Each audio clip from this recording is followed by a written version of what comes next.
আজব এক খেলার নাম পাতা খেলা। মূলত এটি গুণিনদের মন্ত্রশক্তি পরীক্ষার প্রতিযোগিতা।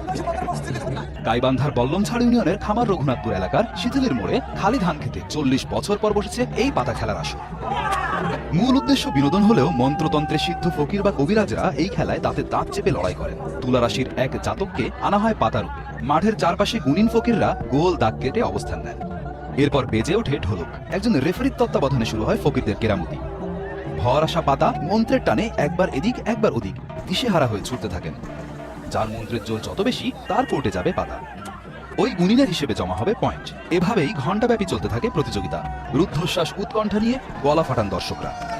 যেগুলো কবিরাজ এখানে আছে, কবিরাজ সবাই কিছু না কিছু সবাই জানে। খেলার মাঠে কোনো ছাড় নেই। মন্ত্র পড়ে ধুলো ছোড়েন গুণী। মাটিতে শুয়ে দাঁড়িয়ে উত্তেজিত ভঙ্গিতে বিড়বিড় করে প্রয়োগ করেন তাদের সাধনালব্ধ শক্তি।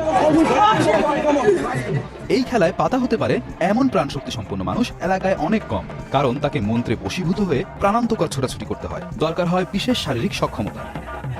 রানু মিয়া, সজীব মিয়া, শাহজাহান মিয়াদের মতো কয়েকজন তরুণ স্থানীয় একতা যুব সংঘের হয়ে এই খেলার আয়োজন করেছে। বাপ-দাদার আমলের ঐতিহ্যবাহী খেলাটিকে বিলুপ্তি থেকে রক্ষা করাই এই আয়োজনের উদ্দেশ্য বলে জানান তারা। পাতা খেলার আয়োজন দেখতে ভিড় করেন হাজার হাজার মানুষ। এক সময়ের অতি পরিচিত ও জনপ্রিয় খেলা হলেও বর্তমান সময়ের অনেকের কাছেই এটি অপরিচিত। কেউ বা আবার 40 বছর পর নিজের শৈশবকে ফিরে পাওয়ার আনন্দের কথা জানান।